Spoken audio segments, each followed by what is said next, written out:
around the world, there are people out there buried in graves with no names and no identity.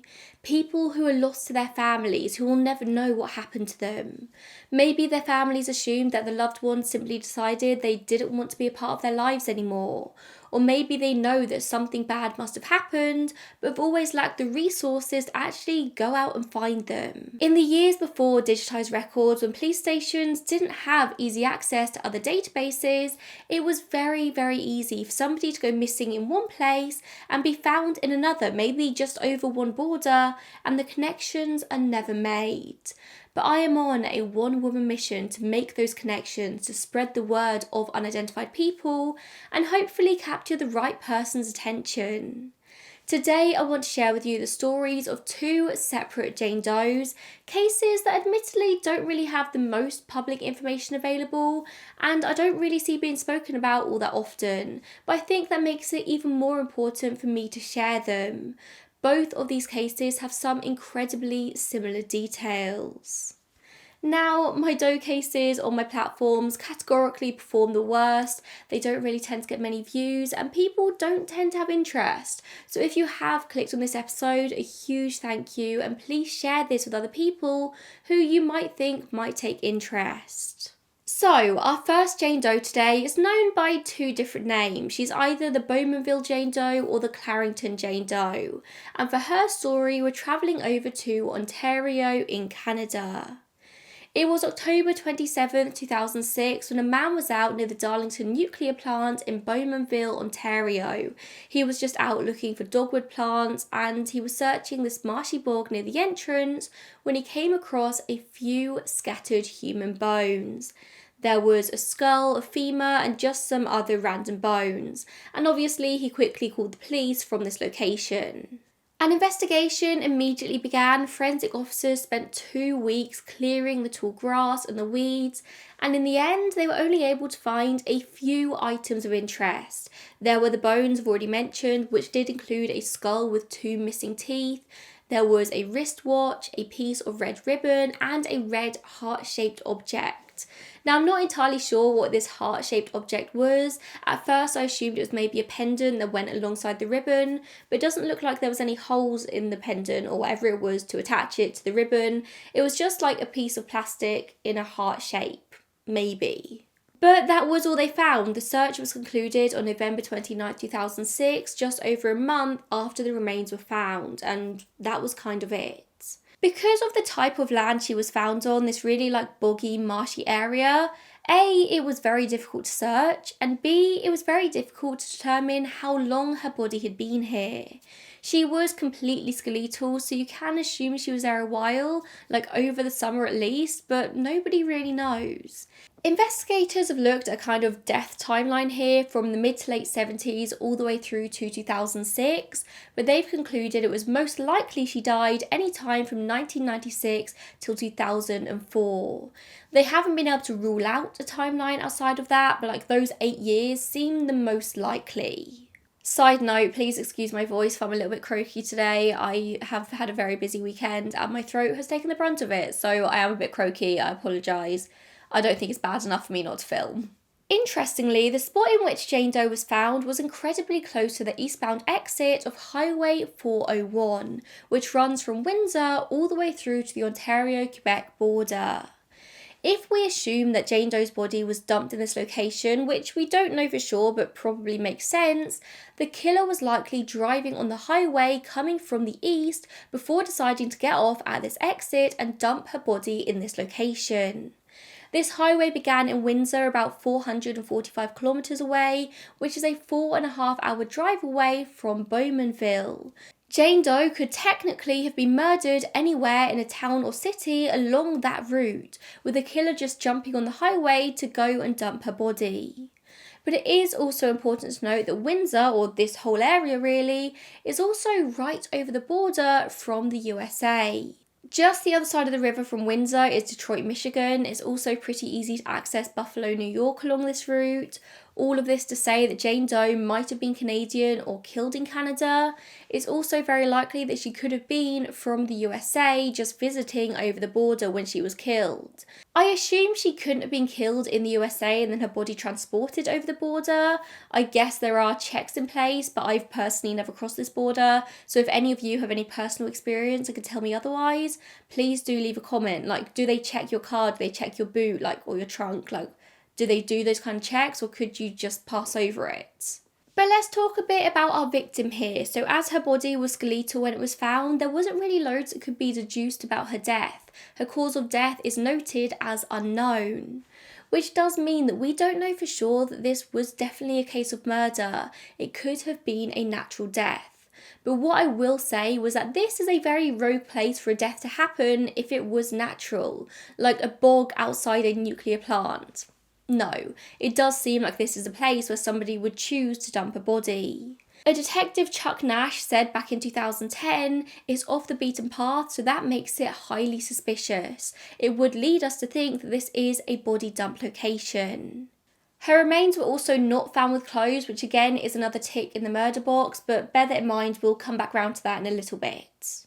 In the original autopsy, Jane Doe's age was estimated to be 18 to 25 years old. She was confirmed as female, but height, weight, hair colour, eye colour, all of that was unknown. At the time, it was thought that she was Caucasian, and I couldn't find any reasoning as to why they came to that conclusion, but they thought that she was Caucasian. In more recent years, however, my favourites over at the DNA Doe Project have taken on this case, and they found that she was in fact of African or Southeast Asian descent. She was categorically not white. We'll go into more detail about this later in the episode, but in 2009, investigators did release composite sketches of this woman, along with descriptions of the items found alongside her body. I don't know why they didn't do this until 2009, I don't know why they would wait so long, but any physical description at this time in 2009 would have been wrong. Anyone looking for their Black or South Asian missing loved one would have immediately moved on as soon as they heard that this Jane Doe was white. They were wrong, she was not white, but that's what they put out there. It wasn't until the last couple of years that it came out that she was in fact not white, and a searching family may have moved on since that point. That's not to say they don't care, but maybe they searched for a very long time and eventually just had to move on. Maybe it got too painful. Like, people have got to live their own lives eventually. But I have no doubt that them mistakenly saying that she was white would have had huge repercussions on the search for her identity. Although we don't know the most simple things about Jane Doe, she did luckily have some distinguishing marks and features that might be helpful. She had a well-healed nasal fracture and some indicators of surgery. So did she maybe break her nose badly as a kid or teenager and have to have surgery to fix it? She was also anemic, but she might not have actually known that. She had prominent upper teeth and plenty of fillings. Her front teeth had white fillings and the back had small silver fillings. So this was clearly a woman who took good care of herself, didn't want to get silver fillings in the front of her teeth, wanted to get white ones instead so you couldn't see. Like, she cared about her appearance, she cared about herself. Like, she attended her dental appointments, she broke her nose, she took herself in to get it fixed. Now in Canada, public healthcare is free, or at least free at the point of use, so if she was indeed Canadian, it's not like funds would be an issue here, but she clearly cared enough about herself to go and get her nose fixed when it was broken and a bit wonky. Which sadly can't be said for everyone. Like, some people sadly don't feel like they're worth getting themselves fixed, like worth caring for themselves, which is something you often see in cases like this one, unidentified people, transients who just disappear. As I mentioned earlier, Jane Doe was also found alongside a watch. It was a woman's digital Omni watch with a stainless steel band. Investigation found that this type of watch was sold exclusively at consumers distributing from 1981 to 1983. Now this doesn't tell us much, but it does tell us that in the early 1980s, Jane Doe was of an age where she likely had use of a watch. That is assuming that she bought it new and it wasn't second-hand. And there's no way of knowing what the case is. So for 4 years, this investigation didn't really go anywhere. Like I said, they didn't even release the sketch and descriptions of the items until 2009. But then in 2010, there was a step forward. Apparently, Ontario had had some uncharacteristically dry years that meant that the waterbed around the nuclear plant had receded, and the land was now nowhere near as boggy as it once was. And that meant there was now the perfect conditions for another proper search. In 2010, investigators went back in and combed the field once again, finding yet more items that could have been something to do with Jane Doe. Most importantly, they found the 2 missing teeth, like the teeth that weren't found in the skull, meaning that they now knew that she wasn't missing these teeth in life, it wasn't a distinguishing feature of her, the teeth had just fallen out of the skull after her death. They also found a woman's ring, size 9.5, and incredibly unique in design, and I don't think I've ever seen anything like this ring. And I spent a lot of years poring over fun rings online and sending them to my fiance. I've seen a lot of rings in my time. I've never seen anything like this one. It was chunky, gold with a red garnet stone and 2 one-point diamonds either side. It was definitely the kind of ring that somebody would recognise, and from the wear and tear on the band, it seemed clear that the woman, assuming it did belong to Jane Doe, wore it very, very often. This might have been an everyday kind of ring for her. On the inside of the ring, the word Burns was stamped, and investigators tracked this down to a business in Oshawa called Burns Jewellery. They would have sold the ring, but it turns out they didn't make it. This was made by A&A Manufacturing in Toronto. So if Jane Doe had this ring and she wore it every single day, it does suggest that she was either born and bred in Canada or she'd been here quite a long time. Burns Jewellers operated between 1923 and 1994, so the ring would have been bought before 1994, suggesting that she died sometime after that point. And also this was very local to Bowmanville. Oshawa is just 19 kilometres away, a 20-ish minute drive from where Jane Doe was found. So was Jane Doe very local to this area? And Oshawa was east. It does match with the theory of the murderer just jumping on the highway, exiting at the eastbound exit, and dumping the body. This would have been the quickest route from Oshawa. Although Jane Doe wasn't found wearing any clothes, or at least no clothes were found with her bones, in this second search they did find a men's hooded short-sleeved shirt with red, yellow and blue stripes. This had clearly been here for a very long time. It was worn and ripped. An investigation found that it was sold by Tip Top Tailor, labelled Blue Rodeo, sold between 1995 and 1996. And this is where they're able to sort of further narrow down the timeline. It's not a given that this search was necessarily linked to Jane Doe, but they're assuming that this shirt was sold between 1995 and 1996, and therefore if it's linked to her murder, she had to have died after that point. I don't really know how often people went to this marshy area, how many people would have lost or abandoned items around this point. I'm assuming really not many, and the t-shirt does match up with the rest of the timeline.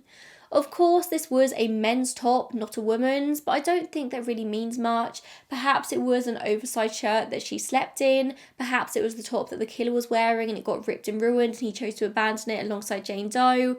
We just don't know, but investigators do think that the shirt was linked. One article also claims that the remnants of some grey track pants with elastic cuffs were also found at the scene, and this is backed up by the Doe network, but as far as I can find, no photos of these sweatpants exist, nor does really much more information, so that's all I have for that. But luckily in this case we do have DNA, and as mentioned earlier, the DNA Doe project are working on it. They took on this case back in 2021. Although they obviously don't have an identity yet, they do have some more information about her genetics that they have shared publicly.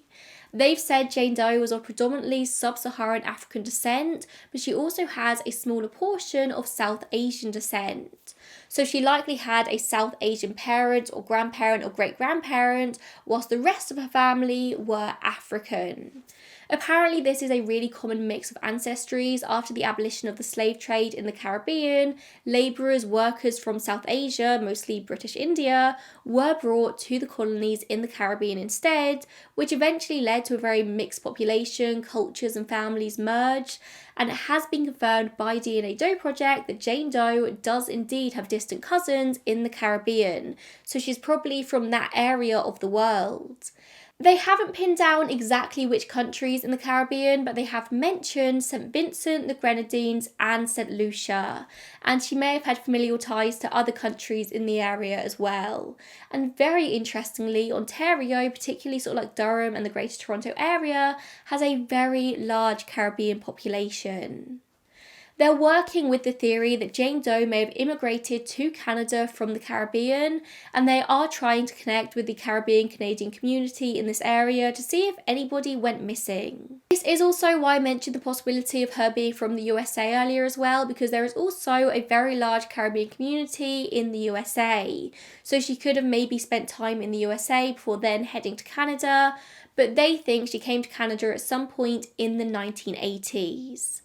It's not entirely clear from my research why they think that she directly emigrated from the Caribbean rather than just having Caribbean parents whom she was born to in Canada and grew up there, but I guess maybe hopefully one day we'll find out. Maybe they're working under the assumption that if she had family in Canada in this region, she would have been reported as missing, like somebody maybe would have recognised her. Detective Chuck Nash has said that it's likely this woman was never reported as missing, or if she was, that the report may have since been deleted because there was nothing more on it. Or maybe they think that she was an immigrant due to the fact that it seems all her cousins are still in the Caribbean. The fact that she is likely from the Caribbean is going to bring up some obstacles in this case due to the fact that people of colour have way less representation in genealogical databases, especially people in the Caribbean. If that is indeed where Jane Doe is from, the DNA Doe Project are going to be much less likely to hit those close genetic matches. So they're asking anyone who thinks they might be related, however closely to Jane Doe, to input their DNA into GEDmatch if they feel comfortable doing so. The latest updates I could find in this case were from 2021, but she is still listed as an active case on the DNA Doe Project website, so no doubt they have been very slowly plugging away on finding out who she is. Forensic genetic genealogy can be a very, very slow process. The latest updates I could find in this case were from 2021, but she is still listed as an active case on the DNA Doe Project website, so I have no doubt they've been slowly plugging away on finding out who she is. Forensic genetic genealogy can be a very, very slow process. Maybe they've got a bit closer in the last 2-3 years, but all it will take to crack this case is somebody closer coming forward, somebody who maybe lost a cousin or a sister, and that person talking to detectives or that person uploading their DNA. That is all they need in this case, just that 1 degree closer, and maybe they can find out her true identity. And the same can also be said for our second case today, that of the Kilgore Jane Doe or Gregg County Jane Doe. The reason I've chosen both of these cases is because they're actively being worked on. They've both been taken on by the DNA Doe Project, and investigators are also actively looking for an identity as well. They both have fairly recent updates. These aren't necessarily cold cases, like they're being worked on. For Kilgore Jane Doe, we are heading to Kilgore in East Texas in the year 2000. It was the 23rd of December, just 2 days before Christmas, when human remains were found by hunters between a railroad track and a creek in a wooded area on Spinks Chapman Road, which is just 5 miles northeast of Kilgore in Texas. This case is really similar to the last. The remains were skeletal and no cause of death has ever been ascertained. This means they haven't even been able to confirm that Kilgore Jane Doe was the victim of any crime. The spot in which she was found was said to be incredibly remote. It was kind of at the bottom of an embankment with a railway line running along the top. It was theorised at the time that perhaps our Jane Doe was hopping a train, maybe she lost her footing and fell down the embankment. Of course, this has never been confirmed, but there's no actual evidence this was a murder. It seems more likely that this was just an accident. Although I haven't been able to find any photos of this exact location, my research leads me to believe that this was so remote that they don't even believe it could have been used as a dumping spot. They've never really run with the theory that this Jane Doe was a murder victim, but of course she could have been. We don't know. That's the point. According to the Doe Network, Kilgore Jane Doe was estimated to be short, anywhere from 4 foot to 5'2". chances are she would have been on the taller end of that spectrum. Nameless has a height down more specifically as 4'10" to 5'3". She was around 115 pounds, her hair colour and eye colour are both unknown, and we don't even have any distinguishing features for her, we just don't know anything. They did find clothes at the scene though. There was a white Adidas shirt with black stripes on the sleeve, there were some blue jeans, a white bra and panties, and some brown leather shoes that were made in Mexico. It's not clear if the clothes were found on the remains or what was left of the remains, or if they were found elsewhere, but I would guess they were found with the remains somehow. Jane Doe's age is estimated as 30 to 50 years old, and from the level of decomposition and despite being just bones, investigators came to the conclusion that she hadn't been in this spot that long before being discovered, at least not that long in the grand scheme of things. I'm not sure how exactly they determine how long a set of remains have been in a spot. I don't know if they just look at the weathering on the bones, potentially look at the state of the ground and the pollen and the nature underneath. But sources in this case say that authorities believe that she died somewhere between 1999 and 2000. So either the year before she was found or the year of. If she did die in 2000, I would guess it would have been earlier in the year, before the very hot Texas summer at least, which would have aided in the very fast decomposition. Animal tracks and bite marks were found at the scene, which is apparently very common when it comes to a body in an area like this. Of course, it's going to attract animals. And this may have aided in the very fast decomposition. The first officer on the scene all those years ago was a young detective called Tom Watson, and he said this case has stuck with him for all of these years. By 2021, he'd worked his way up through the ranks, becoming the Gregg County District Attorney, and one of the main things that he had on his mind when he became District Attorney was finding Jane Doe's identity. He said at the time, back in 2000, that they searched all the missing persons reports, they tried to find anything that would lead them to who this woman was, but it was all to no avail. There was just nothing, and there was so little to go on at the scene. There weren't even really any interesting pieces of jewellery to track down here, and the clothes were just very bog standard. I mean, a white Adidas t-shirt and blue jeans, they're sold in stores all around the world.